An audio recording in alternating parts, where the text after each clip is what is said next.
Okay, तो आज हम प्रेशर मेजरमेंट का एक सेकंड डिवाइस देखेंगे। हम लोगों ने पहले मर्क्यूरी बैरोमीटर देखा था। आज हम लोग यूट्यूब मैनोमीटर सीखने वाले हैं। बहुत सिंपल सा डिवाइस है, तो पहले मैं एक्सप्लेन कर देता हूँ, फिर पॉइंट बाय पॉइंट हम लोग लिख भी लेंगे। जैसे कि लिखा है ओपन ट्यूब मैनोमीटर, तो बेसिकली ये एक it consist of a U shape tube. हमारे पास एक यू शेप का ट्यूब होता है। Pardon me for my drawing, so I will draw it again. Yeah here we go. Okay, there is some problem. It is going. The drawing is not coming correct. No problem. I have to do it again. Just a minute. Yeah. So it has a YouTube basically.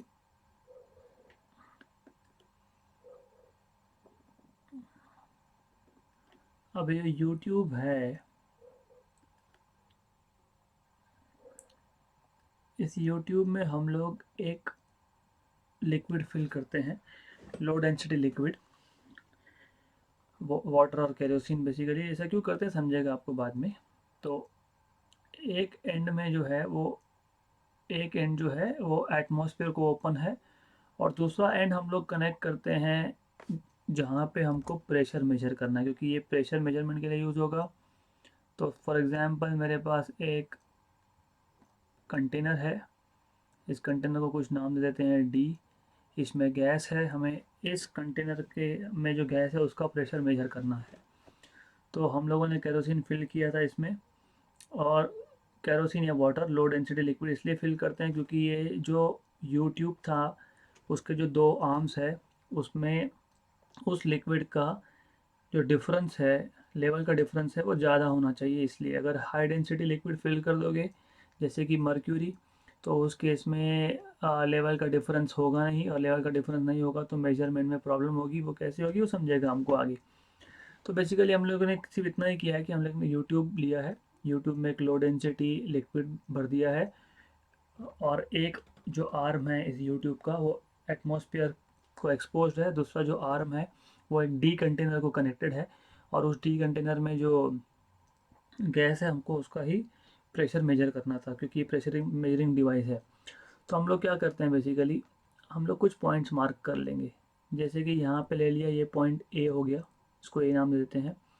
हमको D में जो gas है उसका pressure measure करना है, तो मैं जो सेकेंड आर्म है उसमें जो लिक्विड है उसके अपर सरफेस पे एक पॉइंट लेता हूँ, इसको हम लोग नाम देते हैं सी। अब जो डी में गैस है वो सी पे एक डाउनवर्ड प्रेशर एक्सर्ट करेगा, डाउनवर्ड फोर्स एक्सर्ट करेगा। एनीवेज, वहाँ पे कुछ प्रेशर है, basically this is what I am trying to say. हम लोग ऐसा करेंगे कि जो ओपन आर्म है उसमें भी सी की लेवल पे, सेम हॉरिजॉन्टल लेवल पे एक दूसरा पॉइंट ले लेंगे। सेम हॉरिजॉन्टल लेवल पे दूसरा पॉइंट ले लिया जिसको हमने बोल दिया बी। तो सी और B these are at the same horizontal level. अब ये जो हाइट है ए और बी में, इसको हम लोग बोल देते हैं एच। अब देखो प्रेशर कैसे मेजर होगा इस केस में। जैसे कि मैंने आपको पहले ही बताया था, अगर सेम हॉरिजॉन्टल लेवल पे दो पॉइंट्स है तो दोनों का प्रेशर सेम होगा। मतलब basically pressure at C will be equal to pressure at B. But हमने जैसे सीख के रखा है पहले कि pressure at B, B point पे जो प्रेशर होगा वो दो चीज़ों की वजह से होगा। एक तो जो बी पॉइंट के ऊपर जो ये वाट जो भी लिक्विड का कॉलम है, वाटर या केरोसिन का कॉलम है, उसका हाइट एच है, तो एच रो जी, और उसके ऊपर एटमॉस्फेयर है, मतलब प्रेशर एट ए। तो बी पॉइंट पे प्रेशर आपको दो चीज़ों से मिलेगा। एक तो प्रेशर एट ए जो एटमॉस्फेरिक प्रेशर है वो लिखने वाला हूँ मैं अगली स्टेप में, और एक जो लिक्विड का जो कॉलम है जिसका हाइट एच है उसकी वजह से। तो जैसे मैंने बताया आपको, but pressure at A is nothing but atmospheric pressure, क्योंकि ए पॉइंट एटमॉस्फेयर को एक्सपोज है, इसलिए आपको मिल जाएगा P B is equal to H rho G plus atmospheric pressure. Let us give some name to the equations. Equation number 1, equation number 2 and equation number 3. Okay, अब हम लोग equation number 1 और 3 से लिख सकते हैं। फ्रॉम 1 एंड 3 हम लोग लिख सकते हैं P B is equal to P C है, तो हमको मिल गया P C is equal to H rho G plus P zero. But हमको ये भी पता है कि जो प्रेशर सी पे होगा वही प्रेशर जो डी ट्यूब में या जो डी कंटेनर में गैस है उसका प्रेशर होगा। ये पास्कल लॉ से ही आता है कि pressure at every point in enclosed fluid is same. तो इसको मैं मान लेता हूँ, कि ये P है बेसिकली। तो आप अगर इसको यहाँ सब्स्टिट्यूट करोगे तो आपको मिल जाएगा pressure P inside that flask, inside that container D is equal to H rho G plus atmospheric pressure P0। तो देखो YouTube sorry open tube manometer ये किसी एक कंटेनर में या फ्लास्क में जो गैस होगा उसका प्रेशर मेजर करने के लिए होता है, और जो हमने मर्क्यूरी बैरोमीटर लिया था वो एटमॉस्फेरिक प्रेशर मेजर करने के लिए यूज़ होता है। तो ये डिफरेंस है दोनों में। तो अभी हम लोग इसको रिपीट करेंगे और पॉइंट बाय पॉइंट हम लोग लिखते भी जाएंगे। तो मैनोमीटर क्या था बेसिकली, जैसे मैंने आपको बताया, मैनोमीटर क्या है, it is just a U shaped tube जिसको हमने पार्टली, कंप्लीटली नहीं, पार्टली फिल करके रखा है लो डेंसिटी लिक्विड से। So a manometer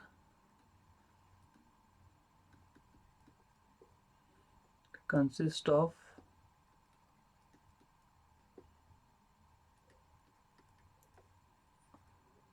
a U-shaped tube partly filled or partially filled with low density liquid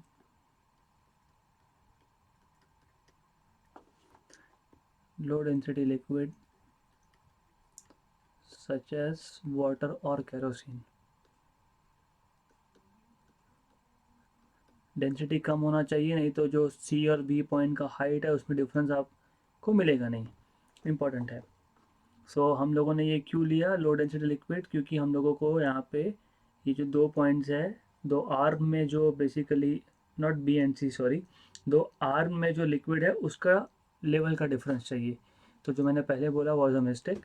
तो हमको जो दो आर्म्स में लेवल का डिफरेंस चाहिए, तो ए और सी पॉइंट के लेवल के डिफरेंस की बात कर रहा था मैं। Okay, so I'll mention it here.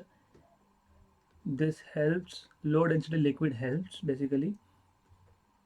This helps in having a larger level difference, a larger level difference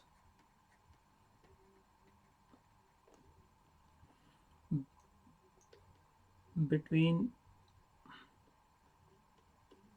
the level of liquid in two arms, level of liquid in two arms of YouTube।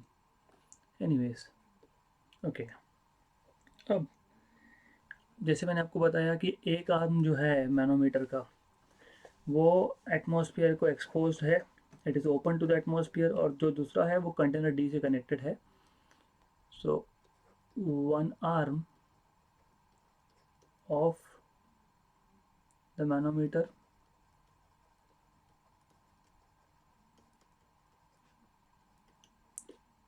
is open to the atmosphere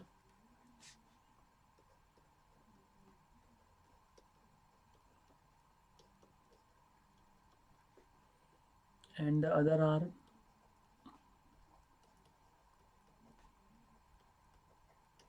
is connected to the container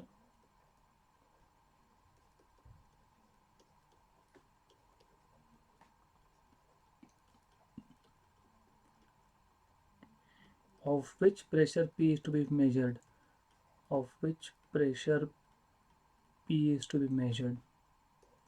तो हमको जो D container में gas है उसका pressure measure करना था, उस container के साथ सेकेंड आर्म जो है हम लोगों ने मैनोमीटर का कनेक्ट कर दिया बेसिकली। ओके, नाउ इजी है, मैंने आपको इसे बताया। प्रेशर एट पॉइंट ए, हमने एक ए पॉइंट कंसिडर करके रखा है, उसका प्रेशर जो है वो बेसिकली एटमॉस्फेरिक प्रेशर होगा। So pressure at point A I will say refer figure, because मैं वो एक्सप्लेन नहीं करूँगा कि हमने ये पॉइंट कहाँ लेके रखा है, कहाँ नहीं लेके रखा है. Pressure at point A is atmospheric pressure.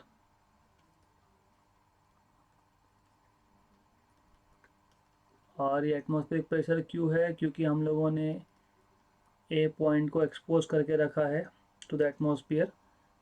तो वो हमने पहले मेंशन किया है, it is expose to the atmosphere. Okay. अब हमको अगर सी पॉइंट पे प्रेशर चाहिए, मतलब डी पॉइंट पे प्रेशर चाहिए, तो हम लोग एक पॉइंट बी ले लेंगे सेकेंड आर्म में, जो सी के सेम लेवल पे होगा. So to find pressure at point C that is at point D, क्योंकि हमको पता है पास्कल लॉ से कि जो सी पॉइंट पे प्रेशर होगा वही डी पॉइंट पे प्रेशर होगा, या तो फिर that is in the container D, ऐसा बोलना बेटर रहेगा. So let me just rectify this.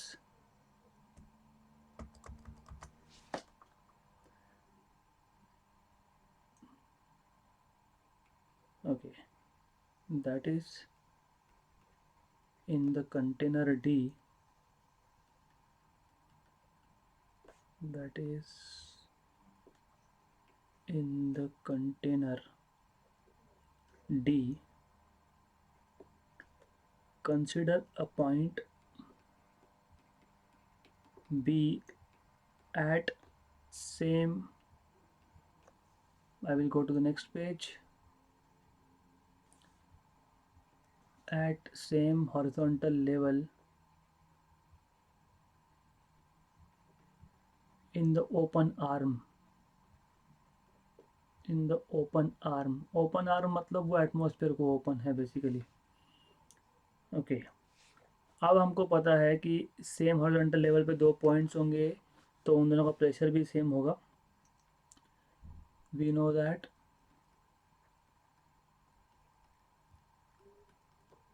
For points at same horizontal level,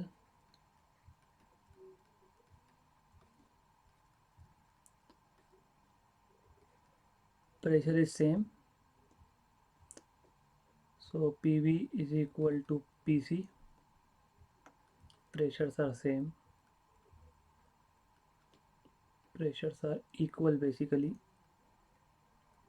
and therefore PV equal to PC. But let me call it as equation number 1. But pressure at B, मैंने आपको बताया था कि ये दो चीज़ों की वजह से होगा. एक तो बी पॉइंट के ऊपर जो लिक्विड कॉलम है एच रो जी, और उसके ऊपर जो ए पॉइंट का प्रेशर है एटमॉस्फेयर प्रेशर, उसकी वजह से आएगा. तो I can write H rho G plus pressure at A. But pressure at A हमारे पास था atmospheric pressure, but pressure at A is atmospheric pressure P0. Therefore PV is equal to H rho G plus atmospheric pressure, equation number 2. तो अब हम लोग बोल सकते हैं इक्वेशन नंबर 1 और 2 से, from equation number 1 and 2 what you have it is PC is equal to H rho G plus P0. और मैंने बताया था हम लोगों ने PC pressure, C point pressure, और कंटेनर डी में प्रेशर, इसको P बोल के रखा है, इसलिए हम लोग बोलेंगे P, PC की जगह पर से P सब्स्टिट्यूट कर देंगे, तो P is equal to H rho G plus P0, या फिर P minus P0 is equal to H rho G. Normally ये जो डिवाइस है जिसको हम लोग ओपन ट्यूब मैनोमीटर बोलते हैं, नॉर्मली ये गेज प्रेशर मेजर करता है. तो इसलिए मैंने ये लिख दिया P माइनस P0. आपको याद होगा P was total pressure, absolute pressure, minus atmospheric pressure, वो होता है गेज प्रेशर बेसिकली. तो let's say equation number 3. So normally क्या होता है, मैनोमीटर मेजर करता है गेज प्रेशर. देयरफॉर मैनोमीटर, और I will just rephrase it as the manometer measures gauge pressure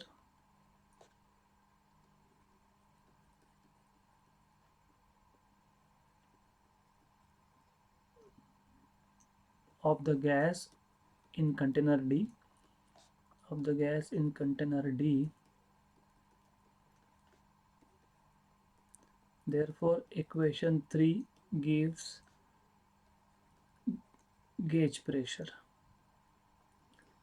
So बहुत सिंपल सा कंस्ट्रक्शन है और बहुत सिंपल इसका थ्योरी है, ज़्यादा डिफिकल्ट नहीं है। ओके, तो अब हमारा जो नेक्स्ट टॉपिक जो स्टार्ट होने वाला है that is surface tension. Interesting और इजी टॉपिक है, मोस्टली थ्योरी है ये। तो बेसिकली सरफेस टेंशन होता क्या है, अगर आपके पास एक लिक्विड है जो रेस्ट पे है तो उसकी जो सरफेस लेयर होती है वो it is always under some kind of tension, जिसको हम लोग ऐसा भी बोलते हैं कि वो हमेशा स्ट्रेच्ड रहता है बेसिकली। और उस सरफेस को हम लोग बोलते हैं, उस फिनोमेनन को हम लोग बोलते हैं सरफेस टेंशन। तो पॉइंट बाय पॉइंट हम जाएंगे, हम लोग बेसिक्स भी डिस्कस करेंगे यहाँ पे।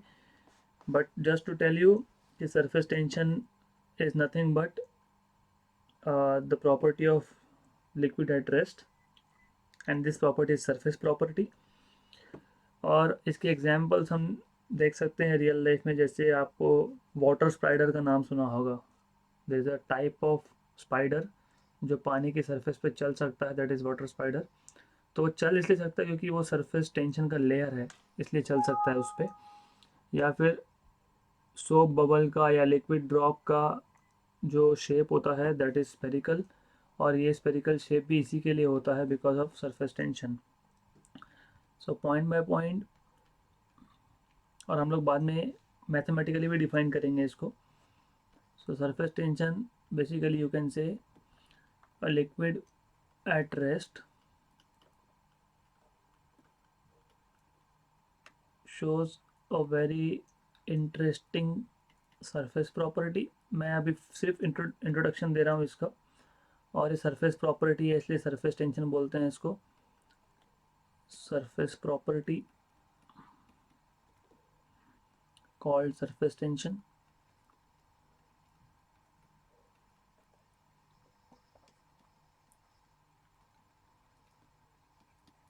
तो जैसे मैंने बताया, वाटर स्पाइडर या फिर शेप ऑफ वाटर बबल और वाटर ड्रॉप और soap bubble is basically spherical because of this property. तो मैं एग्जांपल लिख रहा हूँ सिर्फ, example shape of water drop और soap bubble is spherical due to surface tension।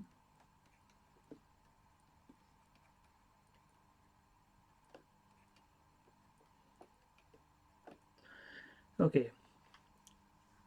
अब हमको सरफेस टेंशन समझना है तो हम लोग मॉलिक्यूलर थ्योरी से स्टार्ट करेंगे।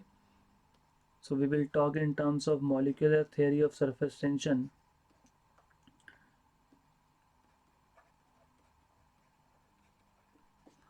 और अगर मॉलिक्यूलर थ्योरी समझना है तो हमको कुछ बेसिक कॉन्सेप्ट पता होना चाहिए। I am sorry for this. Molecular theory of surface tension, तो मैं यहाँ पे ज़्यादा थ्योरी वेरी लिखने वाला हूँ नहीं। तो हम लोग मॉलिक्यूलर थ्योरी समझना है तो हम लोगों को कुछ बेसिक पता होना चाहिए। तो I will directly go to basic concepts, जो बेसिक आपको टर्म्स पता होने चाहिए। तो सबसे पहले आपको पता होना चाहिए कि इंटर मॉलिक्यूलर फोर्सेस क्या होते हैं। बेसिकली हमको पता है कि मैटर जो है, matter is made up of molecules, at least हमारे केस में, क्योंकि हम लोग यहाँ पे वाटर या किसी भी लिक्विड की बात करेंगे तो वाटर मतलब वाटर मॉलिक्यूल से बना होता है, H2O मॉलिक्यूल से बना होता है। इसलिए मैं यहाँ पे स्पेसिफिकली मॉलिक्यूलर फोर्सेस की बात कर रहा हूँ। तो मैं यहाँ पे मेंशन भी वैसे कर रहा हूँ कि what we know is matter is made up of molecules. आप बोल सकते हो matter is also made up of atoms, ठीक है, लेकिन हमारे इस पर्टिकुलर टॉपिक में मॉलिक्यूलर थ्योरी इंपॉर्टेंट है, इसलिए पहले ही बोला मैंने molecular theory of surface tension. So matter is made up of molecules, और हमको पता है कि किसी भी दो टाइप के मॉलिक्यूल्स में any two molecules attract each other, any two molecules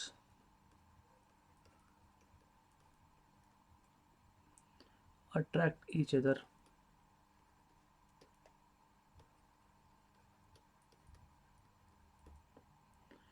अब ये जो फोर्स ऑफ अट्रैक्शन है दो मॉलिक्यूल का, इसको बोलते हैं intermolecular force. This force between molecules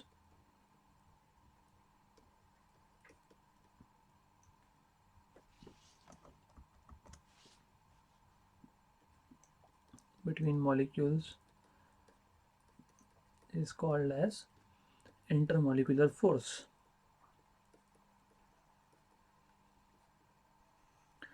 अब ये जो फोर्स है इंटरमॉलिक्यूलर फोर्स, ये दो टाइप का हो सकता है। पहले मैं नाम लिख देता हूँ, फिर अगले टॉपिक में इमीडिएटली समझा भी देता हूँ, और बहुत पता भी होगा आपको बेसिकली ये। So there are two types of intermolecular forces, two types of intermolecular forces, जिसमें पहला जो फोर्स है दैट इज कोहेसिव फोर्स, या फिर फोर्स ऑफ कोहेजन भी बोलते हैं इसको, कोहेसिव फोर्स, इसको फोर्स ऑफ कोहेजन भी बोलते हैं। बहुत सिंपल है, अगर दो मॉलिक्यूल्स सेम टाइप के होंगे या सेम सब्सटेंस के होंगे, उसमें जो फोर्स ऑफ अट्रैक्शन होगा उसको बोलेंगे कोहेसिव फोर्स। तो बहुत सिंपल सी चीज़ है ये, the force of attraction between the molecules of same substance, molecules of same substance, जैसे दो वाटर के मॉलिक्यूल है, उसमें जो फोर्स होगा that will be called as cohesive force of same substance is called as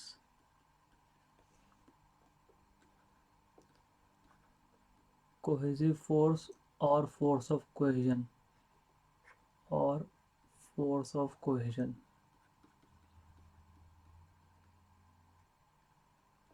example मैंने आपको already बताया, the force of attraction between two water molecules, example the force of attraction between two water और air molecules, ठीक है, the force of attraction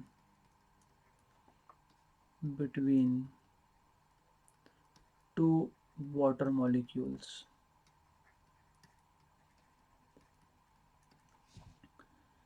ये जो force है ये स्ट्रॉन्गेस्ट होता है सॉलिड में, इसलिए सॉलिड को एक डेफिनेट शेप होता है, और वीकेस्ट होता है गैसेस में, इसलिए गैस को शेप नहीं होता basically. So you have to remember this thing कि कोहेसिव फोर्स की वजह से, उसकी स्ट्रेंथ की वजह से सॉलिड को शेप होता है। So cohesive force is strongest in solids, is strongest in solids and weakest in gases, and hence solids have definite shape, and gases do not, ओके। दूसरा टाइप का जो फोर्स है इसमें that is adhesive force, adhesive force और force of adhesion. Normally students यहाँ पे confusion करते हैं, कोहेसिव को एडेसिव लिख देते हैं, एडेसिव को कोहेसिव लिख देते हैं, तो मैं बताऊंगा याद कैसे रखना है इसको, बहुत इजी है। तो जैसे कोहेसिव फोर्स था सेम सब्सटेंस के मॉलिक्यूल में फोर्स ऑफ अट्रैक्शन, यहाँ पे डिफरेंट सब्सटेंस के मॉलिक्यूल्स में फोर्स ऑफ अट्रैक्शन जो होगा उसको एडहेसिव बोलेंगे. So the force of attraction between the molecules of different substances is called as adhesive force or force of adhesion.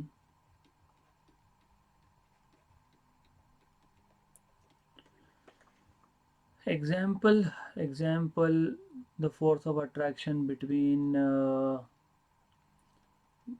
Water molecule and glass molecule. जब आप पानी डालते हो ग्लास में तो वाटर मॉलिक्यूल और ग्लास मॉलिक्यूल में फोर्स ऑफ अट्रैक्शन होता है, that is force of attraction, that is adhesive force. The force of attraction between between water and glass molecules, between glass and water molecules. अब याद कैसे रखना कि adhesive force कौन सा और कोहेसिव फोर्स कौन सा.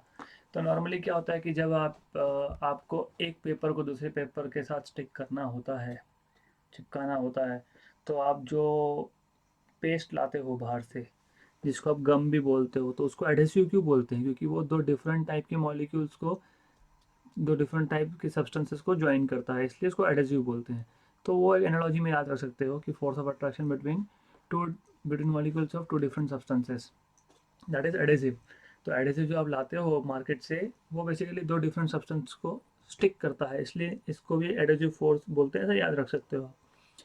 ओके, तो ये हमारा हो गया बेसिकली पहला टर्म जिसमें हम लोगों ने इंटरमोलिकुलर फोर्सेस की बात की, इंटरमोलिकुलर में कोहेसिव और एडहेसिव फोर्सेस की बात की. अब जो दूसरा इंपॉर्टेंट डेफिनेशन है जो हमको लगने वाला है, that is range of molecular force.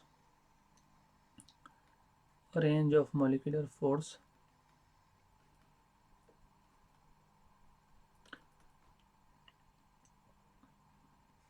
बहुत सिंपल है ये भी. देखो कैसा है कि जैसे मैंने बताया, हम लोग बात कर रहे हैं यहाँ पे, let us take two molecules. मैं मानता हूँ ए मॉलिक्यूल यहाँ पे है. अब जैसे मैंने बताया कि दो मॉलिक्यूल्स के बीच में फोर्स ऑफ अट्रैक्शन होगा, मतलब एक मॉलिक्यूल दूसरे मॉलिक्यूल को अट्रैक्ट कर सकता है. तो अगर ए मॉलिक्यूल किसी और मॉलिक्यूल को अट्रैक्ट करना चाहता है तो कुछ एक पर्टिकुलर डिस्टेंस तक ही अट्रैक्ट कर पाएगा. So any molecule can attract other molecule up to a certain distance, maximum distance. That maximum distance is called as range of molecular attraction. तो इसको मैं आर से डिनोट कर दूंगा, बहुत सिंपल सी चीज़ है.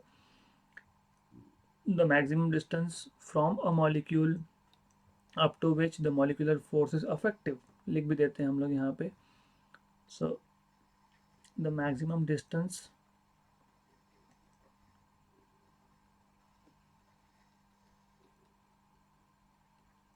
from a molecule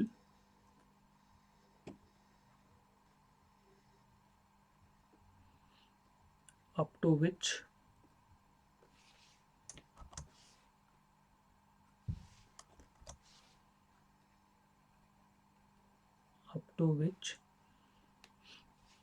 sorry, the molecular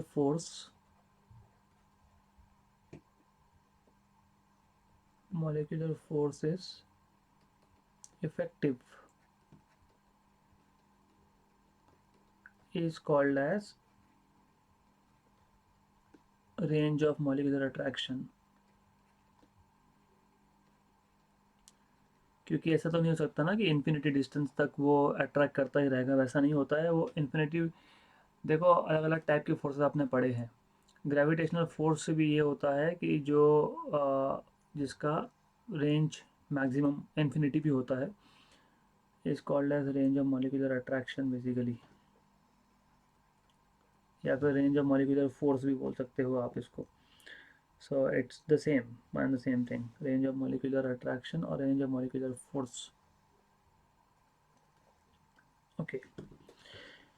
अब ये जो डिस्टेंस होता है basically it is of the order of few nanometre for solids and liquids. तो ये जो डिस्टेंस है इंटरमोलिकुलर फोर्स ऑफ अट्रैक्शन जो है, this is of the order of around few nanometre. Nanometre मतलब 10⁹ मीटर के आसपास। So this value is, let me just scratch it. So range of molecular force is few nanometers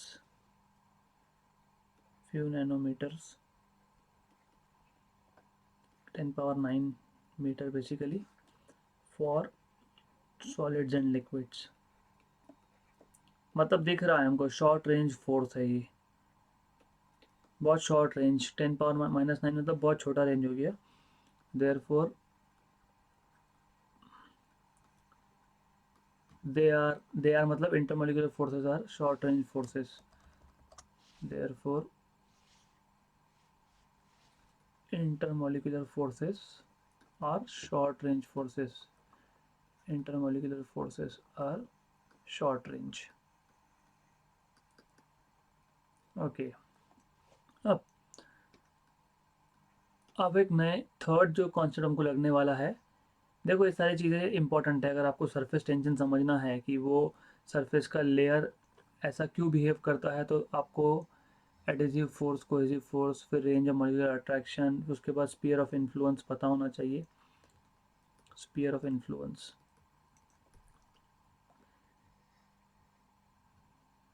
तो जैसे मैंने आपको range of molecular force में बताया कि अगर हमारे पास ए मॉलिक्यूल है तो वो एक पर्टिकुलर डिस्टेंस तक किसी भी दूसरे मॉलिक्यूल को अट्रैक्ट कर सकता है। तो ऐसा तो वो हर एक डायरेक्शन में कर सकता है ना। तो ए मॉलिक्यूल हर एक डायरेक्शन में अप टू सर्टेन डिस्टेंस दूसरे मॉलिक्यूल को अट्रैक्ट कर सकता है, हर एक डायरेक्शन में। तो इसका मतलब यहाँ पे भी होगा, यहाँ पे भी होगा, and so on so fourth. तो हम लोग क्या करते हैं कि हम लोग एक इमेजिनरी स्पीयर ड्रॉ कर लेते हैं। स्पीयर है ये, आपको सर्कल दिखेगा क्योंकि आप 2 डायमेंशन में देख रहे हो। तो a sphere drawn with molecule at the center and radius equal to range of molecular force is called a sphere of influence। Easy मतलब है, मतलब उस स्पीयर के अंदर ही वो मॉलिक्यूल ए बाकी मॉलिक्यूल्स को इन्फ्लुएंस कर सकेगा, मतलब अट्रैक्ट कर सकेगा। So it is a very simple concept और बहुत काम का कॉन्सेप्ट है ये, अगर आपको सरफेस टेंशन अच्छे से समझना है तो। सो एन इमेजिनरी, ये इमेजिनरी स्पीयर है, an imaginary sphere with a molecule at its center and a radius equal to range of molecular force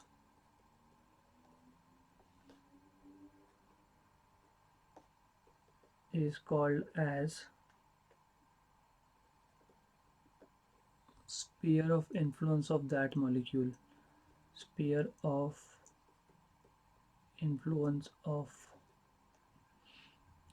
the molecule।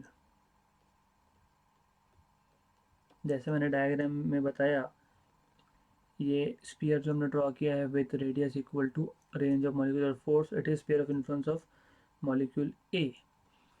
अब नेक्स्ट चीज़ जो हमको समझनी है दैट इज सरफेस फिल्म।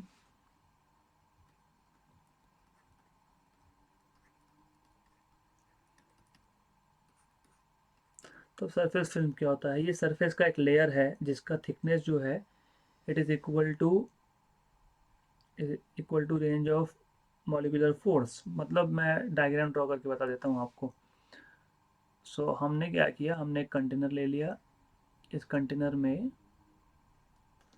एक लिक्विड भरा है। ये ऊपर फ्री सरफेस ऑफ लिक्विड को मैं दिखा रहा हूँ एक्स वाई से। So X Y is free surface of liquid.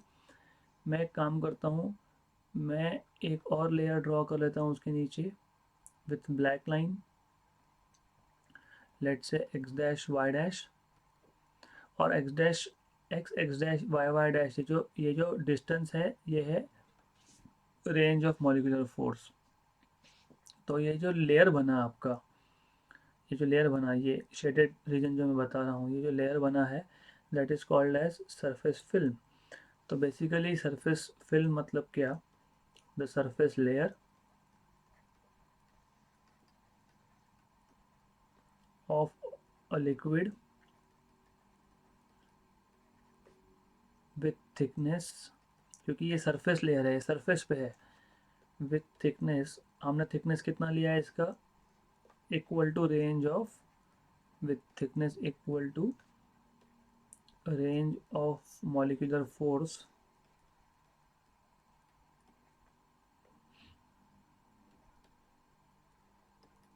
is called as surface film. तो ये जो मैंने बताया है डायग्राम में, this is the layer between, this is the layer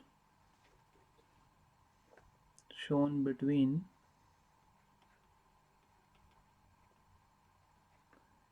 x y and x dash y dash।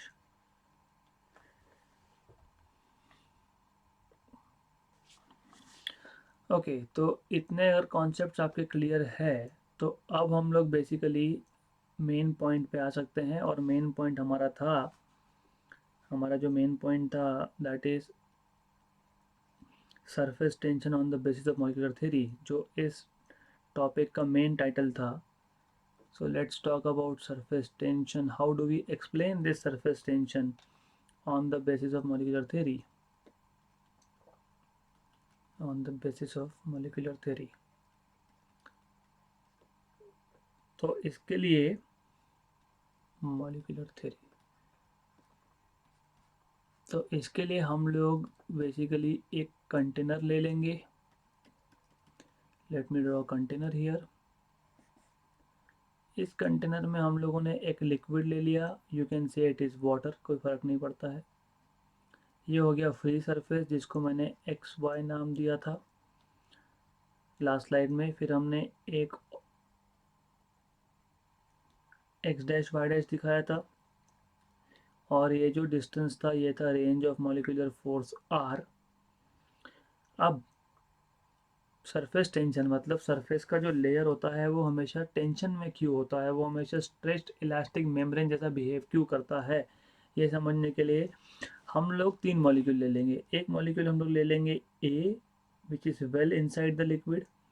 तो मैंने यहाँ पे बेसिकली मैं उल्टा अप्रोच यूज़ कर रहा हूँ, तो अगेन एनीवेज, तो मैंने यहाँ ले लिया एक मॉलिक्यूल ए, और उस ए मॉलिक्यूल का ये होगा स्फीयर ऑफ इन्फ्लुएंस, और उस स्फीयर ऑफ इन्फ्लुएंस के सेंटर पे ए मॉलिक्यूल है।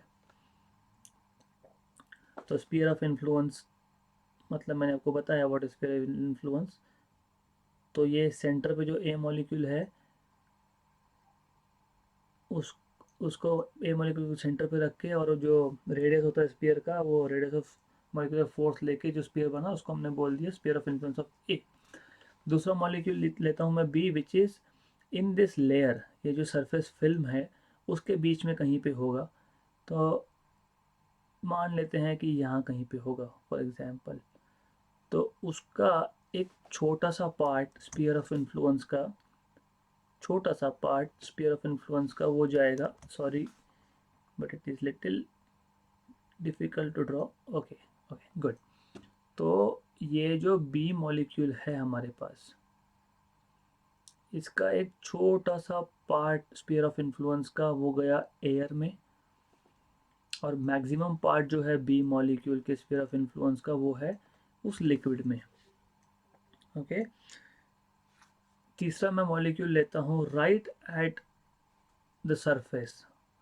तो याद रखना कि हम लोगों ने ये जो थिकनेस लिया है फिल्म का वो आर है, तो जो सरफेस पे मॉलिक्यूल होगा उसके लिए स्पीयर ऑफ इन्फ्लुएंस का एग्जैक्टली हाफ पार्ट लिक्विड में होगा और एग्जैक्टली हाफ पार्ट एयर में होगा। तो something like this, assume something like this. Okay, तो अब मैं यहाँ पे ये एरो शिफ्ट इनसाइड बता रहा हूँ, ये ऐसा क्यों बताया इनसाइड वो आपको आगे समझेगा। तो हमने किया क्या, अभी हमने एक कंटेनर ले लिया जिसमें लिक्विड था, उस लिक्विड में हमने सरफेस फिल्म बता दिया जैसे हमने सरफेस फिल्म डिफाइन किया है कुछ मिनट पहले। अब हमने इस लिक्विड में 3 मॉलिक्यूल ले लिए, ए बी और सी।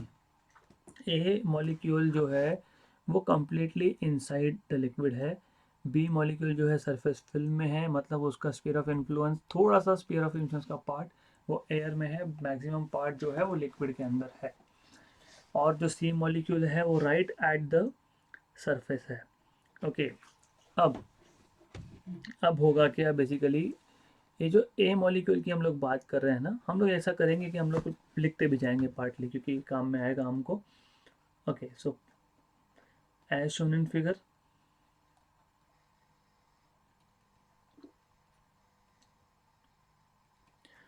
xy is the free surface of liquid,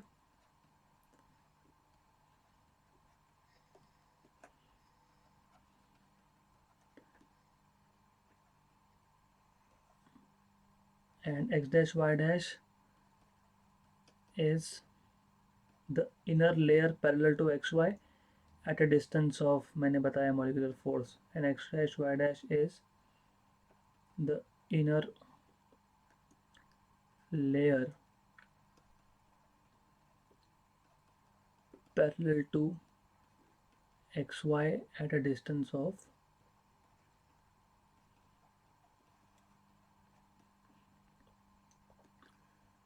range of molecular force, मतलब सरफेस फिल्म है बेसिकली ये टोटल, एक्स वाई और एक्स डैश वाई डैश के बीच में सरफेस फिल्म है, range of molecular force. Okay, अब हमने क्या किया, हमने बेसिकली 3 मॉलिक्यूल ले लिए। So consider 3 molecules,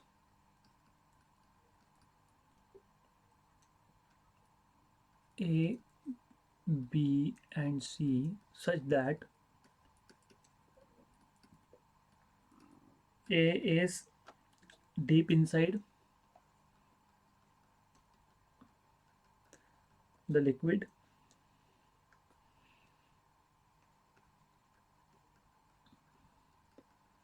B molecule कहाँ था, इन द सरफेस फिल्म था, B मॉलिक्यूल और B is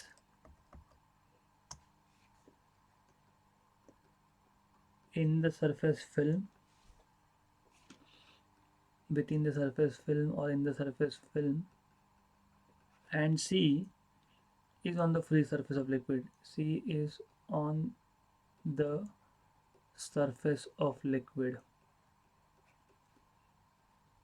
अब हम लोग ऐसा करेंगे, हम लोग पॉइंट बाय पॉइंट ए के साथ क्या हो रहा है, बी के साथ क्या हो रहा है वो देख लेंगे। तो जैसे मैंने बताया ए जो है वो डीप इनसाइड है, और तुम्हें पता होगा कि स्फीयर ऑफ इन्फ्लुएंस का मतलब क्या था। स्फीयर ऑफ इन्फ्लुएंस का मतलब क्या था कि उस स्फीयर के अंदर जो भी मॉलिक्यूल होंगे वो ए मॉलिक्यूल के साथ अट्रैक्ट होंगे। मतलब इस केस में क्या है कि ए का स्फीयर ऑफ इन्फ्लुएंस देखोगे अगर आप, तो ए के स्फीयर ऑफ इन्फ्लुएंस में सारे के सारे वाटर मॉलिक्यूल्स है, क्योंकि वो मतलब लिक्विड मॉलिक्यूल्स है, क्योंकि वो लिक्विड के डीप इनसाइड है। इसका मतलब ये होता है, just to tell you just to tell you इसका मतलब ये होता है कि अगर इस साइड पे एक मॉलिक्यूल है तो अपोजिट साइड पे एक और मॉलिक्यूल है। तो अगर ऑन द वन साइड एक मॉलिक्यूल अट्रैक्ट कर रहा है तो ऑन द अदर साइड दूसरा मॉलिक्यूल अट्रैक्ट कर रहा है। मतलब इस केस में क्या होगा, ए के केस में क्या होगा कि सारे फोर्सेस कैंसिल आउट हो जाएंगे, क्योंकि ए मॉलिक्यूल डीप इनसाइड लिक्विड था, उसके स्फीयर ऑफ इन्फ्लुएंस में सारे के सारे वाटर मॉलिक्यूल्स है, और वाटर मॉलिक्यूल्स उसको हर डायरेक्शन से इक्वली अट्रैक्ट करेंगे। इसका मतलब सारे के सारे फोर्सेस जो है वो कैंसिल हो जाएगा, मतलब net force on the molecule is zero. और कौन सा फोर्स, कोहेसिव फोर्स। कोहेसिव क्यों, क्योंकि सारे के सारे वाटर मॉलिक्यूल्स है और ए भी वाटर मॉलिक्यूल था इसलिए। So as molecule A, as molecule A is deep inside the liquid, is deep inside the liquid, उसके से क्या हुआ कि उसका sphere of influence completely liquid में है. It's sphere of influence is also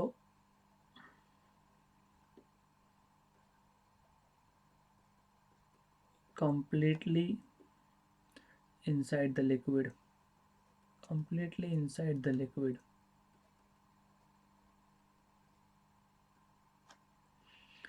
Therefore molecule A is acted upon by equal cohesive forces in all directions, in all directions. Thus net cohesive force on A is 0. Thus the net resultant cohesive force on A, molecule A is 0. अगर आप B molecule की बात करोगे तो B molecule के लिए क्या है, मैं वापस आपको यहाँ पे ड्रॉ करके बता देता हूँ. ये था सरफेस का upper film X Y. B molecule का सिचुएशन कुछ ऐसा था, जिस केस में थोड़ा सा पार्ट जो है स्फीयर ऑफ इन्फ्लुएंस का एयर में है और मैक्सिमम पार्ट जो है वो वाटर लिक्विड में है. तो इसमें क्या होगा कि फॉर एग्जांपल ये बी मॉलिक्यूल है और फॉर एग्जांपल उसके साइड्स पे एक मॉलिक्यूल यहाँ पे है वाटर का, एक मॉलिक्यूल यहाँ पे है. तो ये दो फोर्सेस तो हो गए कैंसिल आउट. लेकिन अगर मैं यहाँ पे एक मॉलिक्यूल लेता हूँ नीचे की तरफ, तो उसका जो कोहेसिव फोर्स है उसको बैलेंस करने के लिए सेम डिस्टेंस पे ऊपर ऊपर की तरफ कोई मॉलिक्यूल नहीं है, क्योंकि वहाँ पे एयर है और एयर का डेंसिटी कम होता है और एयर और वाटर में एडेसिव फोर्स होगा. तो यहाँ पे एडेसिव फोर्स कम है क्योंकि एयर में स्पीयर ऑफ इन्फ्लुएंस का पार्ट कम है, फर्स्ट थिंग. सेकेंड, एयर का डेंसिटी कम होता है, मतलब एयर के मॉलिक्यूल्स भी कम है स्पीयर ऑफ इन्फ्लुएंस में ऊपर की तरफ. तो ओवरऑल बी मॉलिक्यूल पे एक resultant downward cohesive force act होगा. ये इंपॉर्टेंट है, resultant downward cohesive force act होगा. तो let's write it down. Molecule B lies within the surface layer,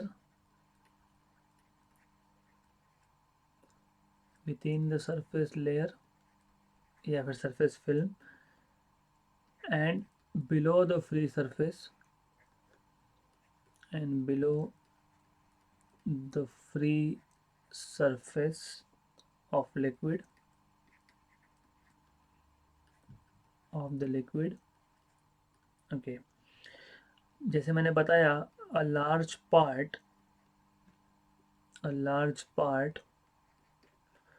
of its sphere of influence, of its sphere of influence is inside the liquid, is inside the liquid, and a small part is in air.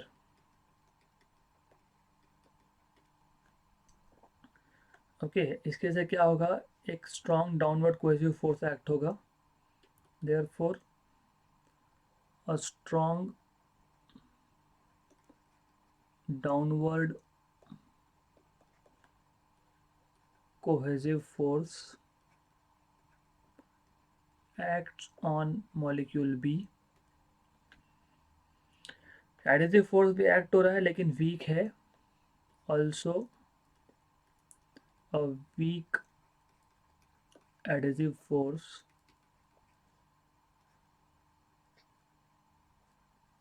acts on molecule B. दो reason मैंने बताया आपको, क्योंकि एक तो air में sphere of influence कम है और एयर का डेंसिटी भी कम होता है, इसलिए एयर मॉलिक्यूल्स का फोर्स जो लगेगा वाटर मॉलिक्यूल बी पे वो कम होगा। इसकी वजह से क्या होगा कि रिजल्टेंट जो फोर्स होगा वो डाउनवर्ड होगा inside liquid. Hence resultant force on B is in downward direction. Is in downward direction. That is inside liquid. That is inside liquid. Okay अब बचा मॉलिक्यूल सी का। तो मॉलिक्यूल सी का जैसे मैंने आपको बताया कि एग्जैक्टली मॉलिक्यूल सी के लिए हो क्या रहा है, उसका एग्जैक्टली हाफ पार्ट जो है इनसाइड वाटर है। तो मॉलिक्यूल सी हम लोगों ने लिया था सरफेस पे, exactly half part inside water है और exactly half part outside water है, मतलब एयर में है। Something like this, sorry for my drawing again. Okay, so something like this. Okay, लेकिन इस केस में भी क्या होगा, इस केस में जो वाटर में जो कोहेसिव फोर्स होगा मॉलिक्यूल सी के लिए, क्योंकि मॉलिक्यूल सी का हाफ पार्ट जो है वो इनसाइड लिक्विड है, वाटर बोलो या लिक्विड बोलो, तो कोहेसिव फोर्स ज़्यादा है, क्योंकि उस कोहेसिव फोर्स को कैंसिल आउट करने के लिए ऊपर की तरफ कोई फोर्स नहीं है। कोई फोर्स क्यों नहीं है, ऊपर की तरफ एयर है। मैंने पहले ही बताया कि एयर का डेंसिटी कम होता है और वो एडहेसिव फोर्स इसलिए कम होगा। तो हम लोग ये ऑलरेडी मेंशन किया है। तो मॉलिक्यूल सी पे भी जो नेट फोर्स होगा वो डाउनवर्ड डायरेक्शन में होगा। Okay, similarly for molecule C whose half part of sphere of influence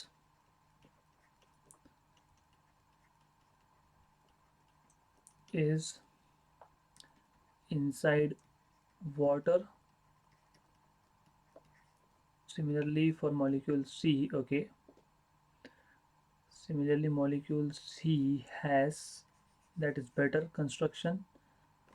Similarly molecule C has half part of sphere of influence inside water and half part in air.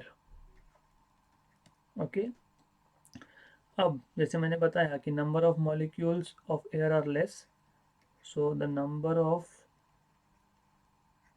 Air molecules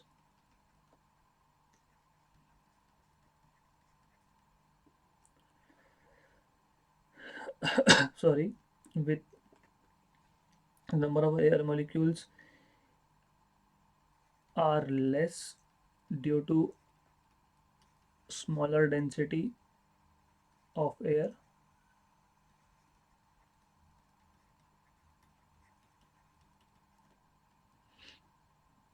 Hence,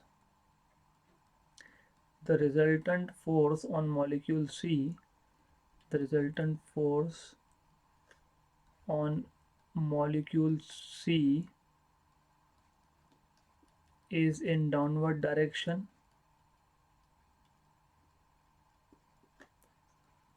क्यों हुआ ये, क्योंकि जो cohesive force of water molecule का उसकी वजह से हुआ, is in downward direction due to cohesive force on molecule C because of water molecules inside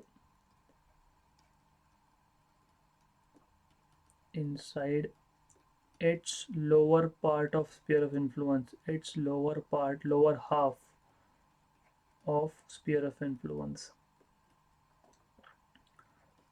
Okay,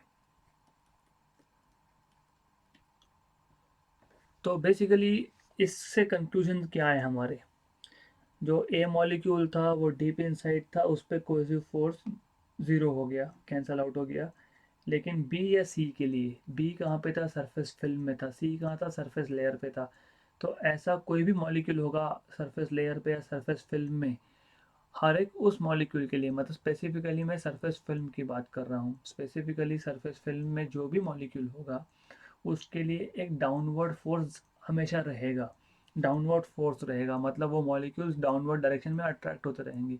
मतलब बहुत सारे मॉलिक्यूल्स डाउनवर्ड फोर्स की वजह से नीचे जाएंगे, मतलब हमेशा सरफेस फिल्म में मॉलिक्यूल्स कम रहेंगे, मतलब मिनिमाइज हो जाएंगे नंबर ऑफ मॉलिक्यूल्स।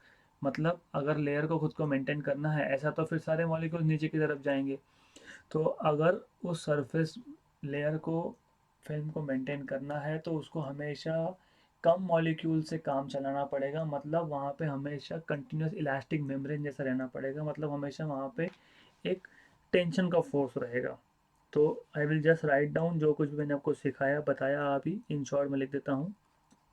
दस all molecules in the surface film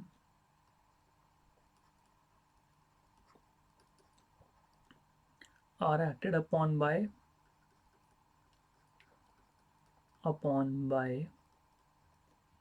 an unbalanced net cohesive force in downward direction, in downward direction, that is inside liquid, basically inside liquid. Therefore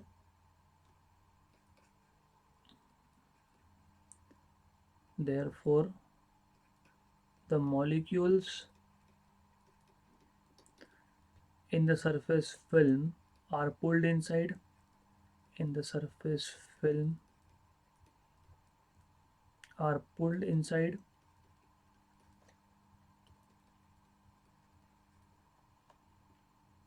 the liquid,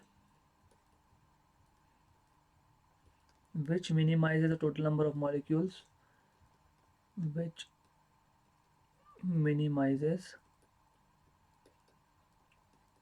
the total number of molecules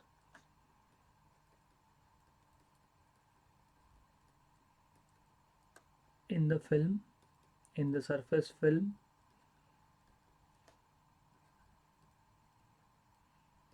As a result,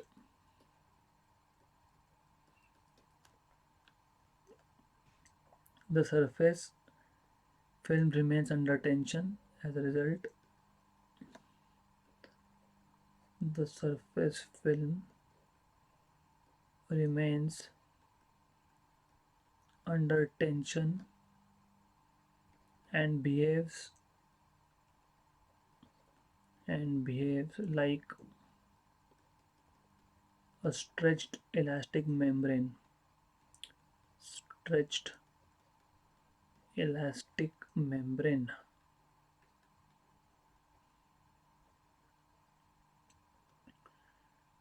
This is called as surface tension, basically. So this tension is called as surface tension.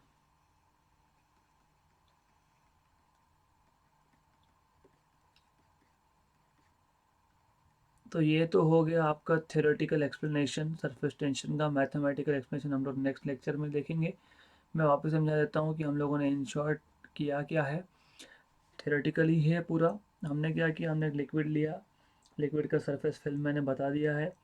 उसके बाद तीन liquid molecules ले लिए, ए which was deep inside, और ए का sir spear of influence पूरा का पूरा इनसाइड वाटर है। तो उस ए मॉलिक्यूल को हर एक डायरेक्शन में कोहेसिव फोर्स इक्वल रहेगा, तो नेट फोर्स ज़ीरो हो गया वहाँ पे। बी मॉलिक्यूल जो है सरफेस फिल्म में है, मतलब सरफेस लेयर में है कहीं, तो वो उसके लिए छोटा सा पार्ट स्फीयर ऑफ इन्फ्लुएंस का एयर में है, big part of sphere of influence is inside water, inside liquid. तो उस पर कोहेसिव फोर्स बहुत ज़्यादा लग रहा है, तो ओवरऑल नेट डाउनवर्ड फोर्स होगा inside liquid. Similarly C molecule के लिए हाफ पार्ट एयर में है, हाफ पार्ट लिक्विड में है। लिक्विड का कोहेसिव फोर्स एयर के एडेसिव फोर्स से बहुत ज़्यादा है, क्योंकि एयर का डेंसिटी कम होता है। तो सी मॉलिक्यूल के लिए भी ओवरऑल एक फोर्स है इनसाइड लिक्विड डाउनवर्ड डायरेक्शन में। इसका मतलब उस सरफेस लेयर में, मतलब जो मैंने एक्स डैश एक्स वाई और एक्स डैश वाई डैश के बीच में जो लेयर बताया है जिसको सरफेस फिल्म बोला है, उस सरफेस फिल्म में कोई भी मॉलिक्यूल क्यों ना हो, उस पर एक नेट डाउनवर्ड फोर्स होगा, राइट। इसका मतलब ये जो सरफेस फिल्म के मॉलिक्यूल से कंटिन्यूसली नीचे की तरफ लिक्विड के इनसाइड खींचे जा रहे हैं, इसका मतलब कि वहाँ पे नंबर ऑफ मॉलिक्यूल्स कम हो जाएंगे क्योंकि नीचे की तरफ फोर्स है, तो मिनिमाइज हो जाएगा। तो मिनिमाइज होने की वजह से क्या होगा यहाँ पे कि ये हमेशा टेंशन में रहेगा और हमेशा स्ट्रेच्ड इलास्टिक मेम्ब्रेन जैसा इसका बिहेवियर रहेगा। इस टेंशन को हम लोग बोलते हैं सरफेस टेंशन। तो अगले टॉपिक्स के लिए हम लोग नेक्स्ट सेशन में करेंगे।